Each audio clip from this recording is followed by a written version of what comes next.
welcome back to my spiritual community chats. If you're part of my channel, you might know me as Jackie Mancuso, and today I'm joined by Greg Phillips. Hi, Greg. Yay, Hi, Greg. Jackie. So, Good to see the way you. that Greg and I met was from my Insight Timer live streams years ago. I can't even Yep. remember when we met, but Greg was a regular at my Insight Timer streams. He For became a over two very years now. Yeah. He became a very big part of the community. People who also regularly attend my live streams know exactly who Greg is. And I believe I was part of the inspiration so that Greg can start his own Insight Timer teacher profile. You were So, you were the main support. aw, that's Yeah. awesome. So, Yeah, Greg and I yeah. have been slowly keeping in touch. And it started pouring out of my mouth. Some days when we talked, I wanted to call him bruh. Something about his energy, I just turned into a teenager and I started calling him bruh, and now he calls me his sis. So I guess we're cosmic siblings.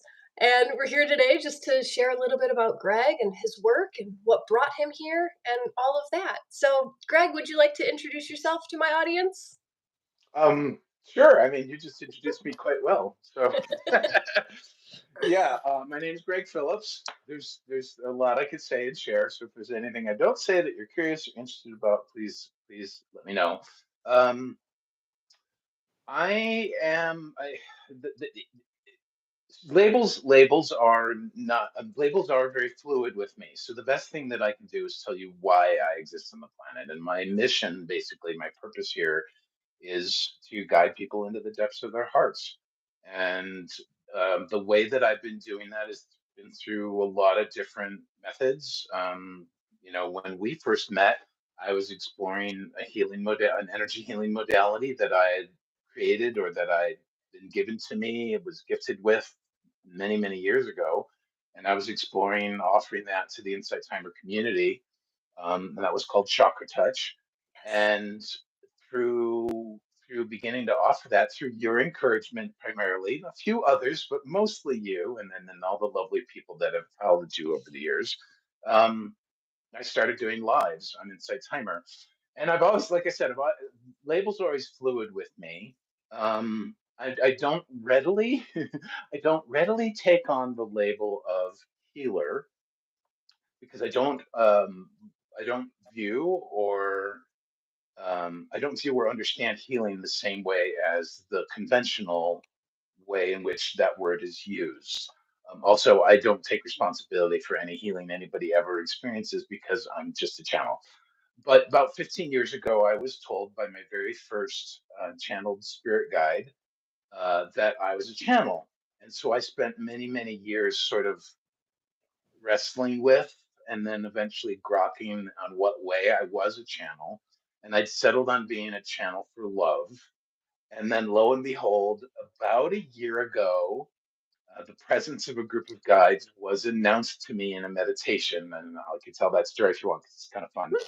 And then last April, I started working with this group of guides called the Council of Seven. And so my work on Insight Timer sort of started to evolve at that point, from just doing the energy healing, the energy work, energy readings, and I was always channeling when I was doing them, because I was basically channeling love. I was channeling love, and I was channeling universal knowledge and wisdom and whatever, and which I've always done in my life, because I've been really, really intuitive. Coming up on a birthday, it's hard to believe that the birthday is right around the corner. But what started happening is the Council of Seven themselves started to come through more. And then I started at the same time, I wanted to evolve my work in Insight Timer from doing individual readings to have my live streams be for the whole group in some way. So a beautiful group of about 12 followers joined me on Zoom. And we started to explore ways in which I could do a reading or something for the whole group. And out of that developed what my friend Rhonda called sacred energy journeys. And um, this is my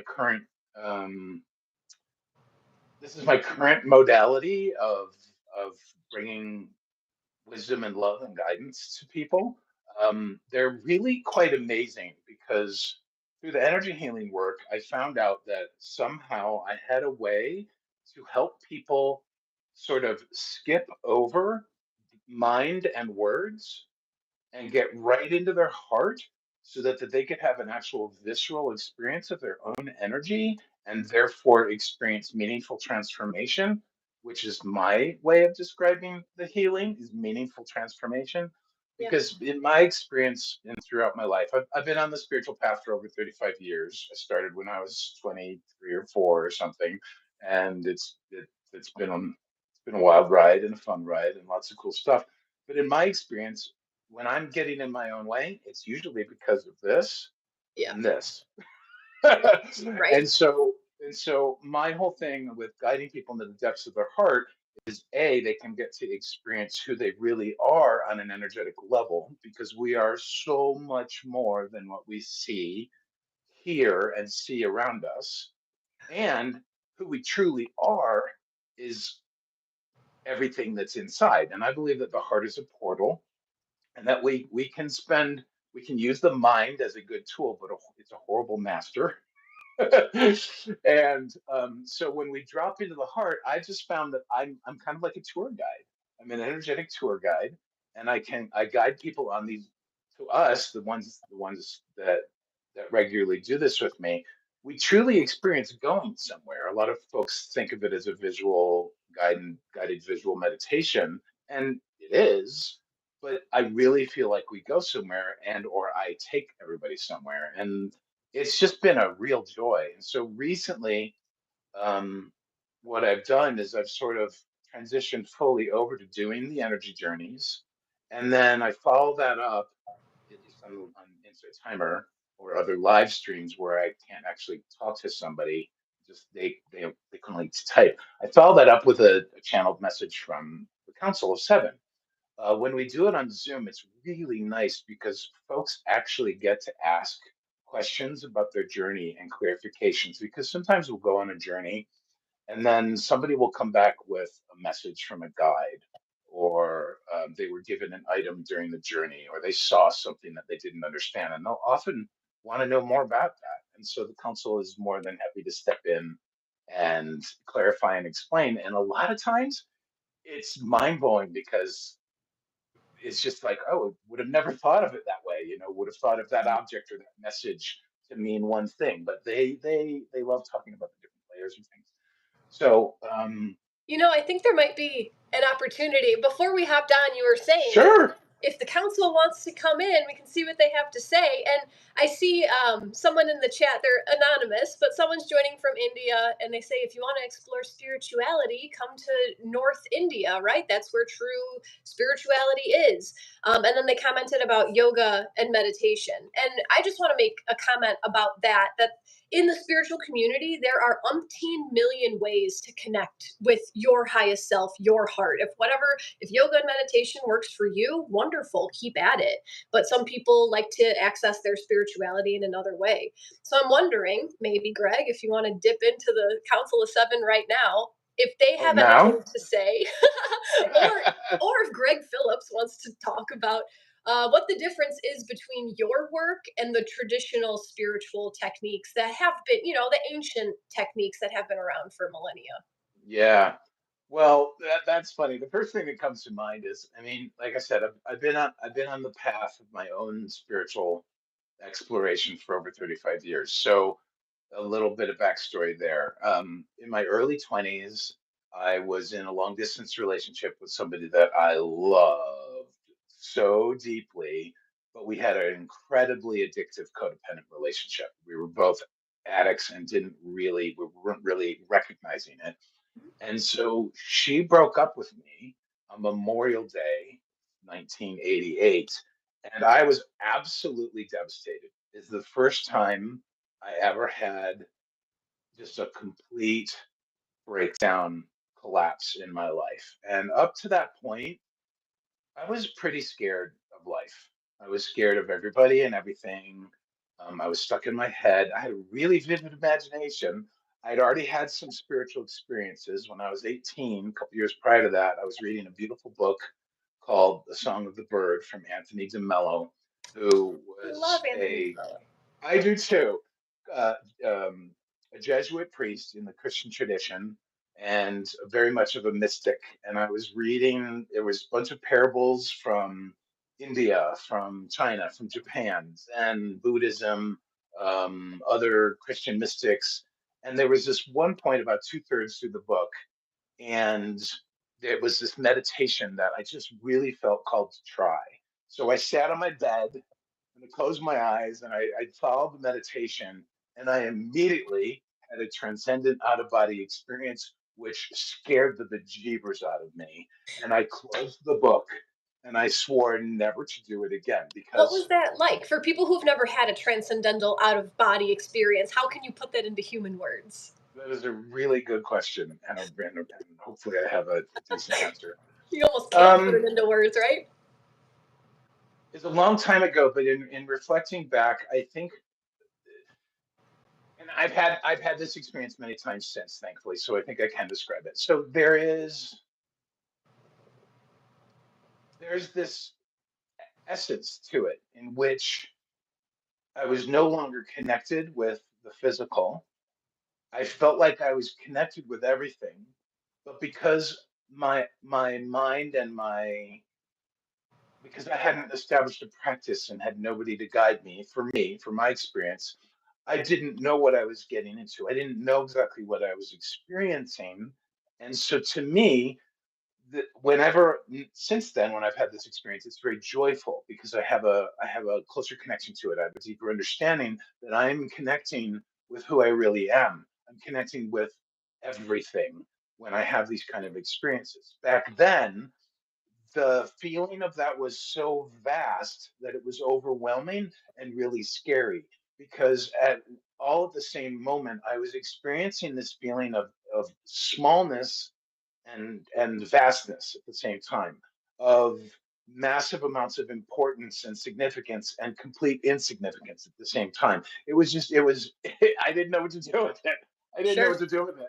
And Yeah. So, so what and did you do with it? because of where I was at in my life, being afraid of everything and everyone, that experience for me, my mind interpreted it as scary. But a thread, a little fragment of it stayed with me as that was also really freaking cool. And so when I had my first bottom out, when this gal broke up with me, I ended up turning to 12-step programs and I committed to meditating every day because at that point I had cried 3 days straight after the breakup and I had no clue what to do with myself. And so I was basically stripped open and willing to do whatever it took just to feel better, not necessarily to change my life. I just wanted to feel better. I needed a whiff of hope, and they gave me a whiff of hope. And so I started meditating. And then when I hit 30, I studied with an enlightened teacher, and thanks to the guidance and the community there, as I was having more of these experiences like the one that I got scared about, it wasn't as scary because I had people to share it with. I had community and I had guidance.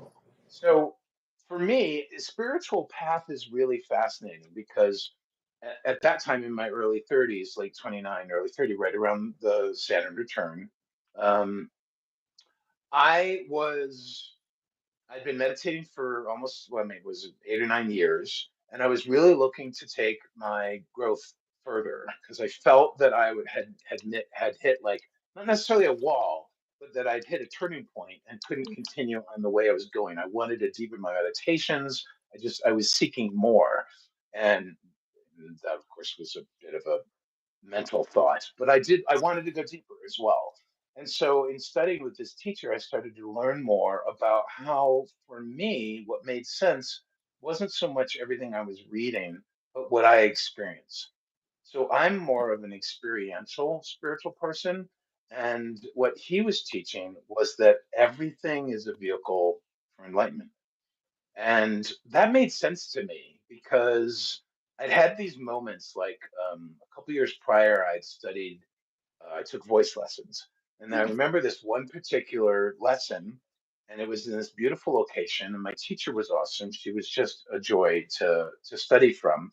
And I had this experience where the half hour felt like it took 4 hours, and also went by in the blink of an eye.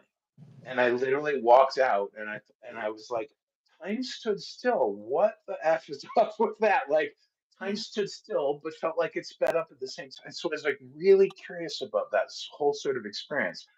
And that's when I started to realize that any moment in which I'm getting out of my way, basically, and enjoying something. As Bashar talks about, following your excitement, following your passion, even the smallest thing, like when I'm eating something brand new that's so deliciously yummy, I'm having a spiritual experience Yeah. because I'm in this deep place of joy, and it is through that deep place of joy or enjoyment, even a small bit, that I actually am tapping into the whole, right? And so I say that I'm different as a spiritual teacher because, like, I'm a video gamer. Like, I do things that I don't fit. I've never ever really done yoga. Okay. I tried it once or twice. I do enjoy it. I'm on again, off again with different spiritual thought and methodologies. Like, there'll be a time period where I'm really big on astrology, and Mhm. then I'll just like drop it, and I won't give two craps about it. I care about it still, but in terms of actually checking, looking things up, listening to other people, it's just not where I'm at in the moment. So, as you know, as a Pisces and everything, I'm very much about flow and going with whatever is currently what I'm currently drawn to, really. So that's kind of my take on spirituality, because it's not really about the teachings, but it's about the experience for me. And this is why I love doing the energy journeys, because it gets us out of the concepts and the beliefs and the thoughts and the definitions, and it drops us into an experience of a particular concept on an energetic level. It's something totally transformative that I feel like I hear that you've been on your spiritual journey for 35 years. I just kind of started mine. I got slapped awake in 2020, but it all kind of made sense, and like things from my past made sense. But I know that there's plenty of people walking around this earth who hear us talking and they feel like we are off on some other plane. So there is something to using the mind and the communication and the labels in a way to help people reach their own sense of spirituality.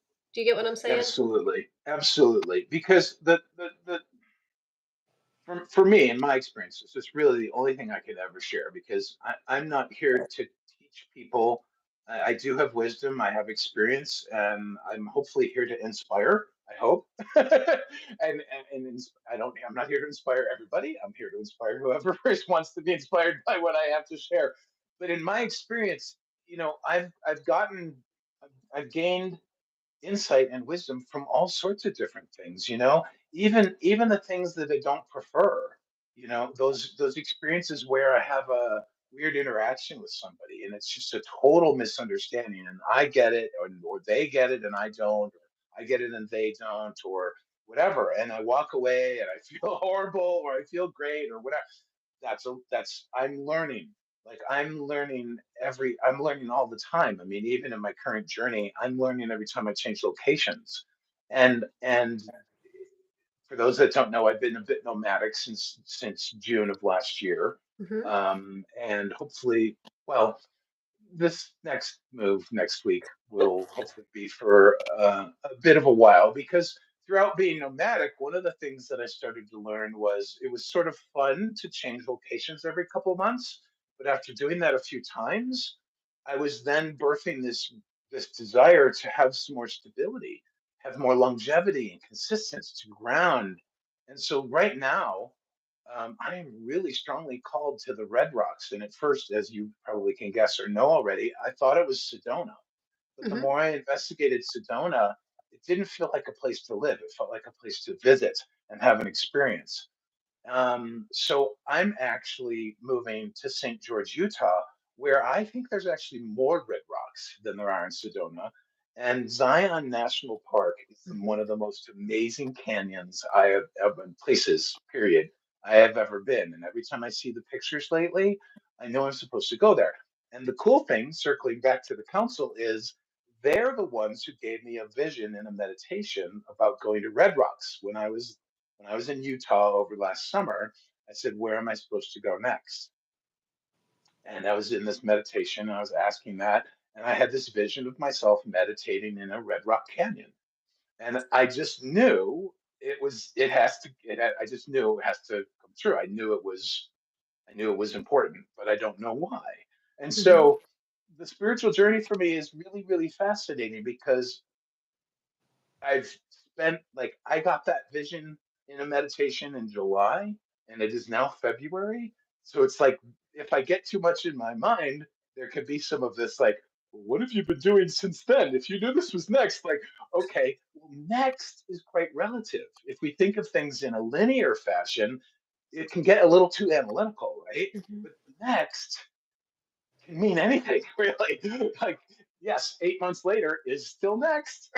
Right, when you look So at the chunks of your life. Yeah, yeah. yeah, which is fascinating because sometimes a lot of what the council will talk about is how the past and the future are illusions, and the quality of learning from them, and the nature of what's actually going on.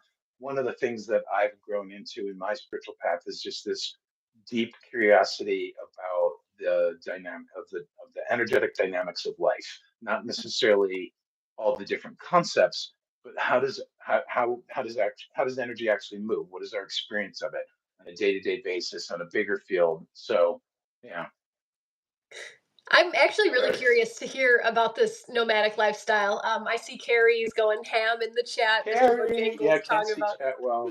oh, Sorry. aw, it's all right. You can read it later. But Carrie's here supporting us real strong.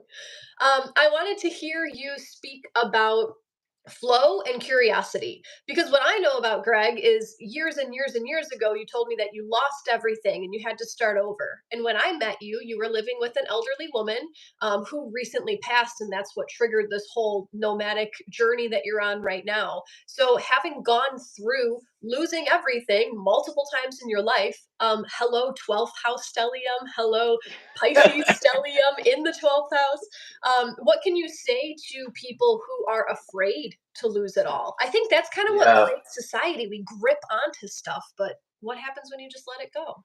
yeah, I can feel the council wanting to talk about that, but I'll talk about it a little bit at first. Not that I can't receive what they're saying and share it with all of you as Sure. well, but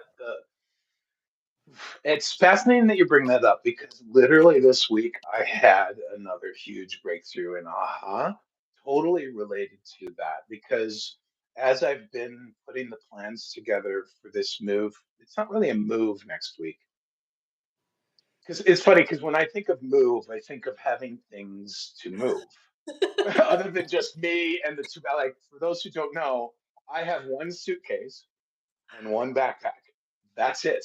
You're So just there's not a traveling lot then. to move. Yeah, I mean that's Yeah. why I say it's nomadic. So I'm relocating or I'm changing locations.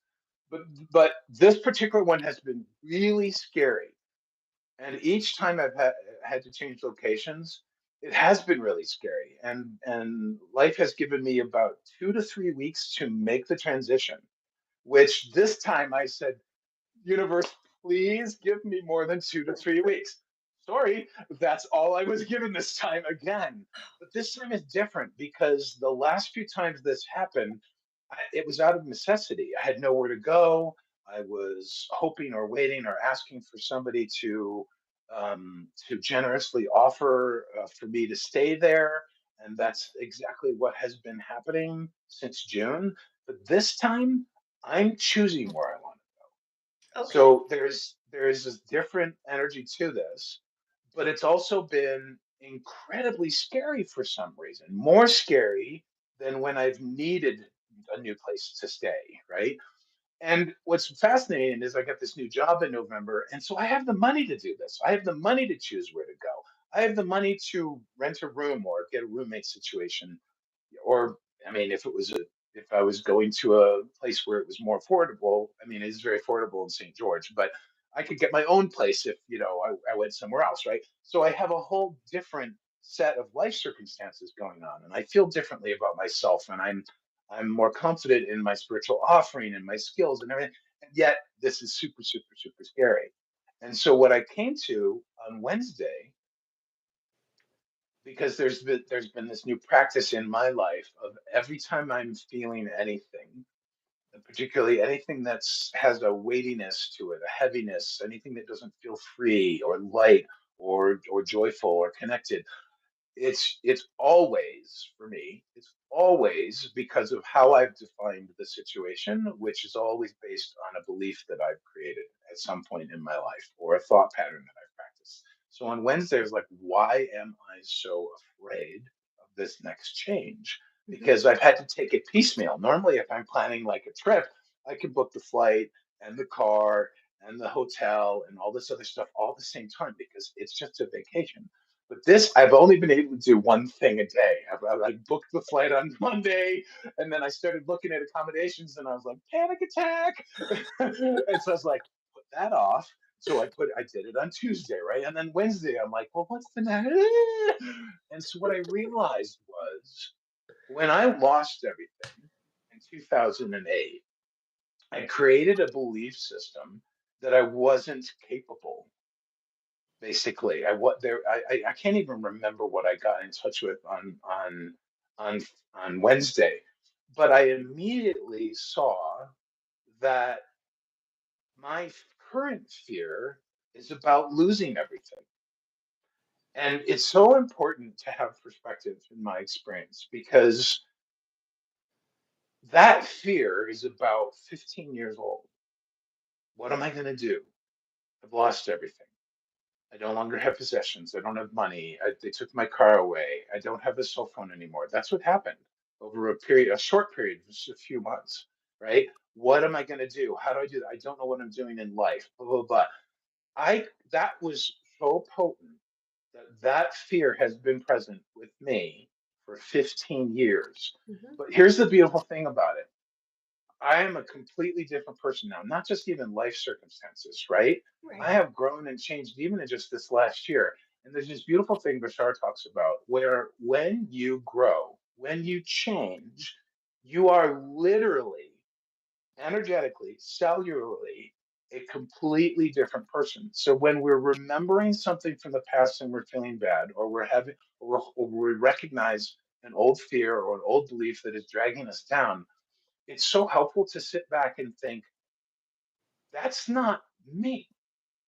That was me, but Mhm. that's a completely different person's thought patterns and beliefs. And I borrowed that. I took it on, I carried it forward. And so, in recognizing it and seeing how absolutely ridiculous it is, back then, I had no sense of life purpose. I didn't know what I wanted to do for work. I didn't know how I could serve on a greater level.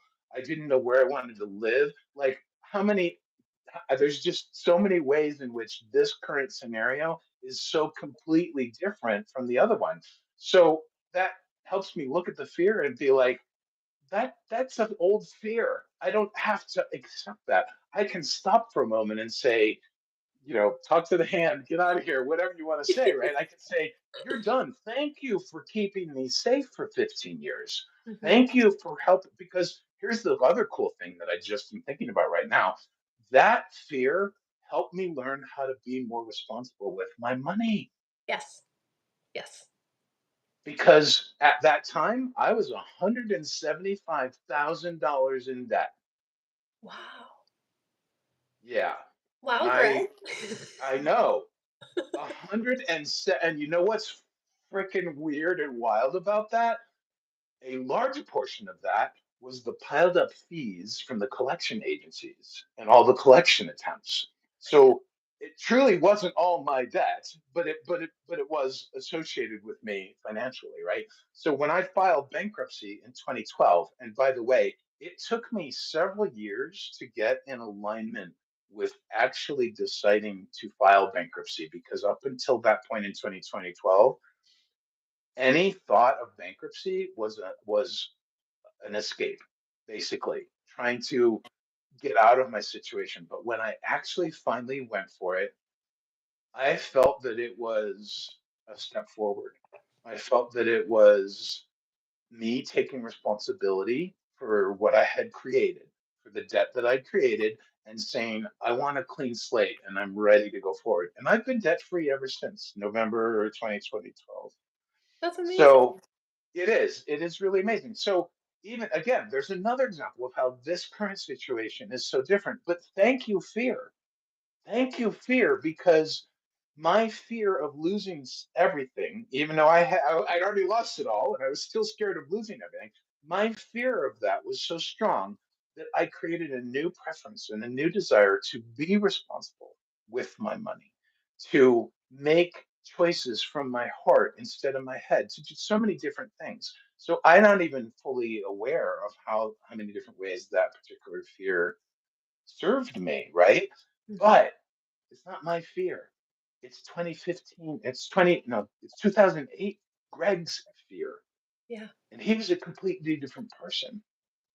So I can let that fear go. I still have it, I still feel it, but I can acknowledge it and let it go. And then flip that into the other side of the coin that anybody who's ever experienced fear knows is excitement. Yes, it's the same And I can get feeling. excited about the very thing that I'm scared of, right? Not always easy to do. Of course, of course. But I So, love I love that story because it speaks to a message that I share often is whenever you feel a fear coming up, you can think to the last time you were in that situation or even the last 10 times you were in a similar situation and you made it through that and by making it through the last scary thing, you had to grow into the version of yourself you are today. So that's my way of saying that, like, you're fine. You've equipped yourself with what you need to get through shit. So just keep going and keep pushing through. But your yeah. story put that much more eloquently. And debt is, and I could read every once in a while, but somebody's saying they're 285,000 in debt. Debt is very interesting. So I think the council wants to say something about this, if you're willing. Yes, Okay. please.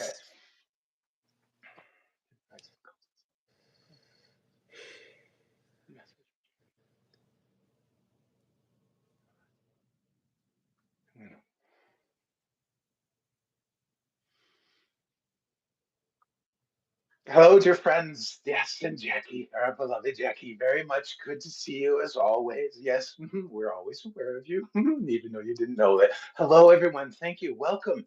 Thank you for being here. Thank you for your very presence. Very good conversation today. Yes, indeed. That, my friends, the first and most important thing to understand about debt and money is that it is not about money. It is about energy. And the important thing to understand about debt is that it is not a linear energetic function. This might sound mathematical in the use of those words, but let us try to explain as simply as we can. When you owe something to someone, does it simply stop there? No. The energy of what you owe is extended onward. So, for example, and we will use an example given to Greg many, many years ago by a colleague of ours, and it is the following.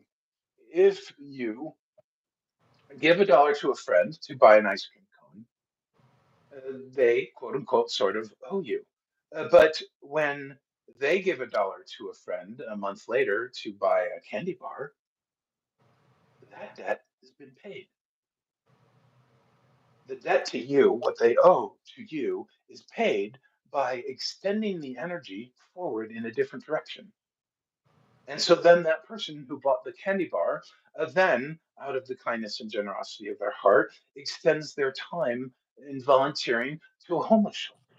And then the lives that they touch by perhaps they are serving food or giving out bags of food or helping individuals who are having a medical need or an emotional psychological need in whatever way in which they are carrying the energy of essentially love and extending that onto another individual or multiple individuals, that energy is spread forward. And then we do not know as humans, right, how that can manifest. Perhaps one of those individuals who is homeless is so deeply touched that they enroll themselves into a work program in which they are enabled to have a location to live and a job to work on. And then they grow and they expand and they develop. And down in the future, at some point, quote unquote, in the future, they bump into you who had given the dollar to the friend for the ice cream cone.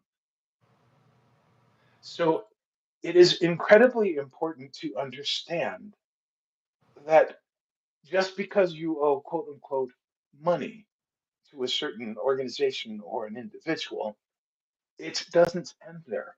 The energy is constantly transmuting and shifting and evolving and spreading and expanding. So it is a very helpful way to think about, we hope, to help you shift out of the perspective, the linear perspective of being stuck in debt for the choices that you made that generated that debt. Yes, please, we invite and encourage you to take responsibility for those choices. But the moment in which you actually sit down, look inside, and take responsibility for those choices, the debt is cleared. Now we understand that on your planet, in the 3D, in the physical, at this time, individuals want their money. We get it. Organizations want their money.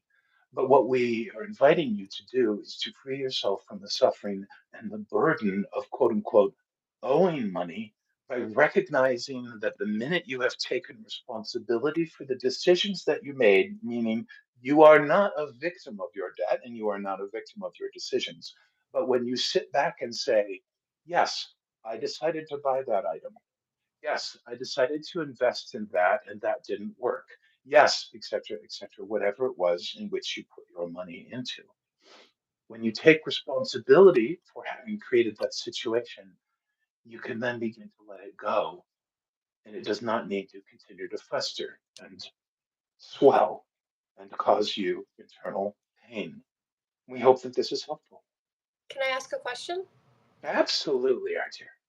By taking responsibility for your actions, which put you into debt, can you speak to how that changes the energy of the human? Does that begin to open their energy so that they can receive from different sources in order to quote unquote energetically repay the debt? Excellent question, our dear Jackie. So this question is so beautifully phrased. We thank you for it. It gets to the essence of the dynamic of what is an individual may be experiencing. So let us try and find an example. There's two aspects to this that we wish to address. The first is when you continue to allow yourself to suffer, and we say allow yourself because understand that when you look at your debt or truly any situation that bothers you, that weighs you down, that makes you feel heavy, that makes you feel sad, that makes you afraid, that brings up any of the negative experiences or emotions in life, you are making a choice in every single moment. There is no such thing as victimhood. Indeed, when you look at your debt and feel bad about it, you are choosing a perspective of how to look at it. And so this is where you begin to practice taking responsibility, is in by recognizing the pattern of thought and perspective that you are holding in regards to any situation, a relationship that has ended, a bad experience with an employer, a change of a physical residence, the loss of any particular item, person, place, or thing in life. It is always coming back to how you are choosing to look at it. And the taking, quote unquote, taking responsibility is indeed about taking responsibility for the choice you're making. Now, here's the amazing thing about this, it does not require you to change in that moment. The change naturally and simply occurs the minute you begin to take responsibility for how you are thinking about and looking at a particular situation. There is nothing more you need to do. The minute you stop and say, oh, I am choosing to think about my debt in a way that makes me feel, honestly, quite like a pile of crap. Well, if I am making that choice, what is it that I am thinking and believing about this situation that makes me feel like this stinky pile of crap? And then you can begin from there and you can look at the different perspectives and the possibilities. You could stop for a moment, depending on what you've learned through your journey, and say, what if I looked at this as a positive situation? Oh, no, no, no, I'm not able to do that right now. Skip over that. If you are not feeling capable of doing that, find a different thought. Hmm, can I take, can I accept that I was the one who created this debt? Well, of course, I was the one who spent the money. So of course I can accept it. I still feel a bit like crap in thinking about that. However, I do feel a little bit better because I can see that I was the one who created the debt. I don't like that I created the debt, but I can see that I'm the one who created the debt. And you can continue thus forth. And this is one of the things that we call tweaking or fine tuning your mind. The mind is an amazing tool. It is a horrible master. It is not existing in your physical presence in order to figure out everything in your future or to analyze everything in your past. Its most impressive ability is observation. The power of observation, and yes, analysis and problem solving, and there are many wonderful skills that the mind has.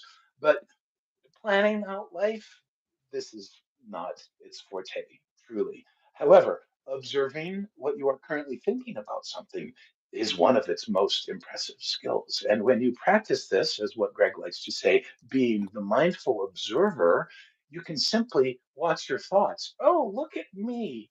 I'm thinking about my debt in from a frame of self-value. How interesting. What am I believing about myself that is reflecting on me in this way? And you can begin to investigate this. We realize that this is not always easy. However, the moment that you recognize something and see it either as ridiculous or no longer serving you, you have begun to change and the energy begins to shift. And in that moment, you are indeed a different person because your awareness was brought to the surface and your power of choice was executed. Perhaps that is the wrong word. You used your power of choice. You utilized. Does that explain or at least partially answer your question, dear Jackie? It does. It resonates with me completely, and How so? Explain. something that I think I'm good at is anticipating what the normal people would fight back with. So I'm going to ask a question as if I am a normie raised in the American society. So does that mean that I can just tell my debt that I love it and it's going to go away? Like, how does that work, you crazy person? This again is a very good question, and we do appreciate that within the question you are representing a sector of humanity, and that could very well be wondering about this. And so we honor and we appreciate the space that you hold in representing the quote unquote normie persons, as you say. So, the most important thing to understand, we think, at this time about this particular question is that every individual has a process. And many times it is important to honor that process. We will give an example. When Greg first heard about this need to change locations a week ago, he felt the insistency within his mind of having to figure everything out and get everything together and make a plan and execute the plan and make sure that everything and etc and etc, and that of course was the frenzy in the mind. But because he is aware that he has a process to go through, he was able to recognize that he needed to take about 5 to 7 days to feel his way through it. Now, this makes sense for him in particular as a highly emotional an intuitive individual. Others might need to sit down and make lists. Others might need to sit down and have a chat with a dear friend. Others might use multiple different tools. It is incredibly important as you investigate difficult topics such as death or the loss of a loved one or the breakups of relationships or your purpose on the planet, etc., that you follow whatever process feels the lightest and most supportive to you. And we also invite and encourage you to let go of time. The mind has a tendency to only be able to see things in linear fashions. And we understand that indeed some minds on your planet are capable of perceiving beyond the linear. They are truly exceptional in that regard. And in fact, everybody is capable of perceiving beyond the linear. But the piece that becomes the most difficult for the normies, if you will, and this is not really, we joke with you about the normies. These questions that you ask are true for everyone, quite honestly, in any particular situation that is particularly sticky for them as an individual. These questions are very true. And the truth is,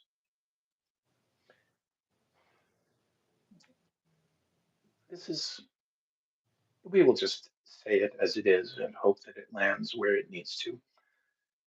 It is, unfortunately, quite common to allow the mind to become attached to what you see in the physical world and take that as factual and as reality. And this is the furthest from the truth on the energetic level. We are not currently having an example to give at the time being, but we'll just say that one of the best things that you can do as you investigate these beliefs and these thoughts is to remember that you have always been and always are pure and perfect love and source. You are always connected in a spiritual way, if you wish to use that term. You are always connected energetically to who you really are. And who you really are is not your debt. It is not the loss of the relationship. It is not the person who left or died. It is not your money. It is not even this amazing mechanism of your body. And we know you have heard this many, many times, but it is an important reminder for the evolution of the planet right now. You are shifting into a dimension in which the physical will have less impact for you. You will still be in it, but it will be less factual. Thank you very much. You're welcome. Does this answer the question? We realize we were a smidge rambly, if you will. Yes, that did answer that question. And if I may, I have one question from the chat that I would like to ask. Indeed, we love questions. We love when people are seeking knowledge and wisdom and inspiration. It is why we're here. The question put simply is, why is there crime if we are truly loved? Well, this is a very interesting question to whoever asked it. We thank you for this. And we will clarify the truly loved part first. The all that is, source, the universe, the divine, however you wish to label it, there are many different words, truly loves you. And what that means is that the love from source is so unconditional that it allows all range of experiences. So this is why when you are suffering and you are wishing for a savior, or you are looking outside of yourself in the world and you are seeing and witnessing things that are a displeasure or a disagreement in your mind, these things are allowed because you could not imagine for a moment that source loved you conditionally. If you did X, you were loved. If you did Y, you were not loved. How would you actually learn and grow?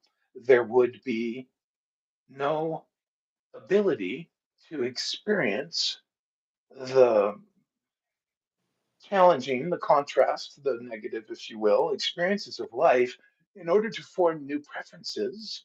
And it is through that very dynamic in which you grow and change. And so when there is crime, quote unquote, in the world, the first thing is to consider your personal perspective on that. For when you are witnessing the crime itself holds no meaning unless you assign it meaning. For example, if somebody you are seeing in the world is doing something that you disagree with it is important to stop for a moment and ask yourself, why am I in disagreement with this? And if the answer is that you have a very particular preference about something, the awareness of that preference may be new to you or it may be old to you. But the acceptance of that preference is what is important. The witnessing of the crime is simply a permission slip, a vehicle by which you can continue to clarify that preference. Now, you have a choice. You can continue to look around and look for and witness crimes if you wish, but you also might want to look and see what belief systems are at the basis of your even paying attention to those if it is something you do not prefer to see. Every single experience within itself has no meaning or significance unless you assign it to that. When we think and talk more about personal experiences, for example, back to the topic of debt, it is incredibly valuable to find a way to not invalidate any experience you have or anything you see. When you are coming from a perspective in which you look at something and you say, that is bad, that is wrong, that shouldn't be that way, what you are doing is attempting to energetically wipe that from existence. And yet, when you energetically wipe that from existence, you remove the opportunity to learn from it. You remove the opportunity to grow and change and evolve. And our friends, the only reason you decided to come into physical form on the planet at this time was to grow and evolve and expand. For every time you expand and grow and learn something, the greater collective learns it. And indeed, all that is learns it, and all that is expands. So you may not like your dad, you may not want it to be around anymore, but please, we invite you, do not invalidate it. Do not invalidate the crime that you witness. Do not invalidate the injustices that you see. Do not claim that they should be different, for they are occurring. And what you do with it and respond, how you respond to it, is what is important. The event itself is of far less significance. Does this make sense? It makes absolute sense. Yes, thank you so much. Does the asker of the question have any more clarifications? For we feel that there is a depth to the initial question that might not have been initially revealed in the initial question. Yes, they actually just commented as you were asking. They Indeed. say, that makes sense. Thank you. I have one more question. Do, Yes, indeed. do I have to be Christian to be loved? I am a Hindu. Well, this is a fascinating question because we shall provide some backstory, or perhaps alternative context is the better description. We'd like you to be aware that religion is a very human concept. There are many other societies and civilizations within all that is in which religion did not develop. So chew on that for a moment. If you wish to be a bit more granular, we will not give a specific example, but we will keep it general. Think for a moment that there is a society on a planet in another solar system that lives in a way in which there is no religion. And yet they are very spiritual and they have learned throughout their life experience and the evolution of their people in their society that they are, as you used the phrase, truly loved. And yet they learned this without religion. So now we think that you can answer your own question. Religion is an incredibly specific concept to humanity on planet Earth itself.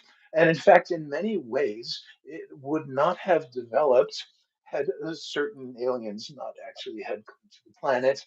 And if you will, think of the story of the American Indians when they saw the ships of Columbus's coming across to their land. They had never seen schooners and galleons and such with large billowing sails made out of wood crossing the water in such a way.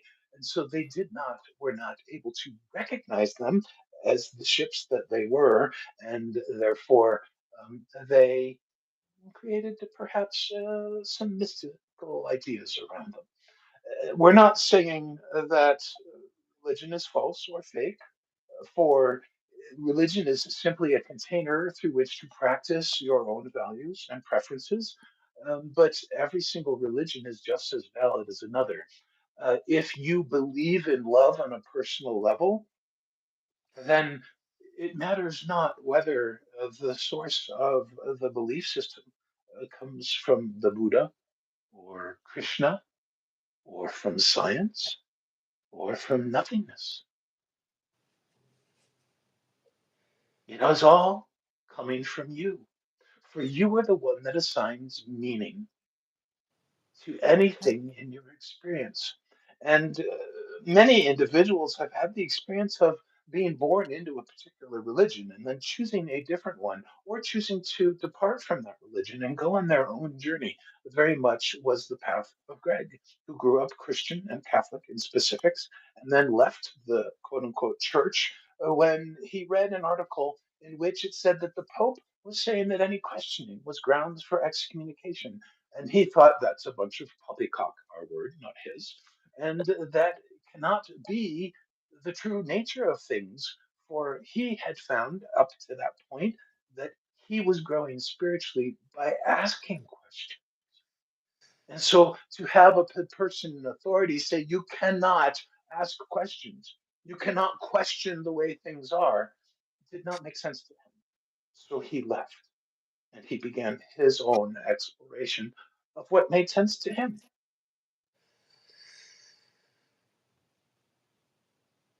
Thank you very much. I think our viewer is satisfied. He said this space is great for interacting with my various questions. So Oh, I appreciate that. we appreciate it as well. Would you like to come back to us, Greg? We can allow Greg to come back. That is more than pleasurable. Yes, indeed. Well, we are always here with you, indeed. So anytime you ever wish to ask a question, again, simply ask. And we will leave you with this one thought to all of you. Your guides are always available, always loving you, always supporting you. You need but ask. They will always come to your assistance when you do ask, and indeed when you don't ask as well at times. And we thank you for this opportunity, dear Jackie, and all those who are present to interact with you. We do indeed love and celebrate your every experience in life.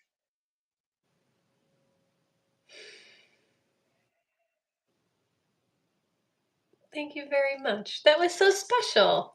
Oh, I'm so glad. Hi, everybody. I'm back. How was that? We talked about a lot. My God. I love it. I love it. It was so flowy. It was so insightful. I can see the chats going crazy. Everyone loved it. So thank you for sharing that with us. Oh, you're welcome. It's a real honor and a pleasure for me. 15 years ago, I was told I was a channel, and I didn't know what that meant. I was told I was a channel by the and that the person that my friend who was channeling at the moment. um, you know, the council is the council is very mysterious. There's so much more I'm learning about them as I go on. There's so much more I want to learn. I mean, I feel that I'm going to the red rocks in order to open myself up more, to tap into my energy more profoundly, to refine my own energetic system, to calibrate me in ways so that I can understand. It's really profound because just about a year ago I was in this meditation, and it was this really deep meditation, very similar to the first meditation that scared the bejeebers out of me. And I got this message, and I came out of the meditation. I was like, someone's coming. And I didn't know who or what. I didn't know what it meant. And then a few months later, the council showed up. Oh, that's And awesome. they came to me in a meditation, and I was like, "Oh, you're the someone who's coming." And they said they were the council of seven. And at first I thought it was seven beings. And actually, one of my dear friends, Peter Brook, actually drew a picture of them when I first told my live stream audience about it. And it ends up that a couple months later, I said, "What's the seven about?" And they Yeah. said, "It's not what you think. It's not seven beings. We are a multitude of different types of beings, masters, people from other beings from other civilizations, energetic presences. And the seven is seven different energies that they represent, which are vital to the evolution of humanity. And the first is love, which then, of course, makes sense why they picked me, because love is my topic and my theme, right? Yes. So it's really fascinating to work with them, and it's so interesting because I'm continually having to get out of the way to do it. But I channel differently than a lot of trance channels you might witness, because I'm actually 100, mostly almost 100% present throughout the channeling. Whereas a lot of people like Abraham or Daryl Anka, who channels Bashar, they're just completely, they just go somewhere else. I don't know Yeah. where they go. So Yeah. it's an interesting experience for me because I'm aware, but not like as aware as I would be if I wasn't channeling. You know what I mean? So it's really interesting. I do, and that was actually some validation for me because I've dabbled in channeling. I read the Akashic records for people, and I kind of felt like I was not doing it right because I wasn't completely leaving my body and I couldn't figure out how to Right? completely step out of the way. Right? But it is Yeah. a different wisdom coming through. It's not me, it's something else talking, but I'm like half there. I get what you mean. Yeah. And I've questioned it. I've questioned it, Mhm. but I do recordings of most of the stuff that I do, and I've recently started to watch them, Yeah, and you don't remember I anything. well, and I don't remember. Yeah, I don't remember most of it. It's funny because I'm aware during the channeling, but I also don't remember a lot. I mean, I can remember some of what we're talking about, but I usually remember it only if somebody brings up as a reference, and then I go, and then Mhm. I know exactly everything that we talked about. But if you were to say, "Hey, Greg, summarize what we talked about," I'd be like, Yeah. "Hmm." So when I watch some of my videos of channeling, I, I've just recently started doing this, and I have the exact same experience, feelings, Mm. and energetically that I Mhm. had the very first time I sat with and in a workshop with Abraham Hicks 15 years ago. Oh wow. And it is this huge, expansive feeling. I can feel Abraham coming into Esther Hicks' body, and I feel this enormousness. It's just like that. It's very much the same feeling I had that very first meditation that scared the bejeebers out of me. It's this enormity and this beautifulness and this amazing, enormous amount of love, right? And then it settles out. And so I'm seeing this in my videos, and I'm like, oh, okay, I really am bringing in an additional consciousness because I recognize that from my experience of other people bringing in additional consciousness. So the amazing thing is we're all channels, whether we realize it or Yeah. not. When you're in the middle of a creative act and you're in the zone, or you're doing a sport, or you're in the flow of it, Mhm. man, dude, you're channeling. Mhm. Like, recognize it as channeling. Are you channeling beings or another entity? No, it doesn't really matter. Do you wish to channel another entity someday? Well, we'll see what happens. Yeah, just play But around every and time, I find mean, out. when you're sitting in that moment having a deep hearted conversation with a friend, and you suddenly get an insight and wisdom to share with them, and then they look at you and they tear up, or they look at you and they're like, thank you for saying that. And you're thinking, where the F did that come from? You were channeling. Well, Greg, I've loved every single minute that we've been here. I think it's time to start Love wrapping you it too. up. I'm sure that Okay. many people who see this video would love to keep in touch with you and follow you along. I do have your website in the description for this, but let us know what's coming up. What do you have to offer right now? How can people follow you? Sure. Oh, that's great. Thank you for asking that. I don't usually think of mentioning. Well, this afternoon, I don't know what time it is exactly, but at 2 p.m. Mountain, I'm doing a live stream on Insight Timer for anyone who is uses that app. This is a really beautiful live stream called The Journey Through Love, the three facets of love. This was information that was given to me, I believe, by the council earlier last year. And it's this insight about the evolution of love, of the experience of love uh, with as individuals, as humans. And the three facets are love as a feeling, love as a force, and love as a field. Mm. And so we're going to be going on an energetic journey that encapsulates those three. And then there's other parts that tie to that. And then there's going to be a message from the council after that. And they revealed yesterday that there's an 85% chance that they're going to reveal the next energy of the seven energies, the one above love. I don't know if that's going to happen. We'll see. And then the next thing I'm doing, which everybody can find by going to my website, yegreg.com. It's the link tree thing that just it's easier than having a website. I just have all my links up there. But we twice a month, every first and third Wednesday, we do this wonderful Zoom meeting called Let's Soar Together.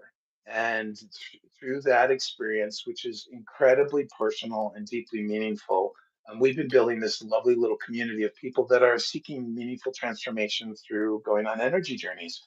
So we go on a sacred energy journey. Um, I never know what the topic is in advance.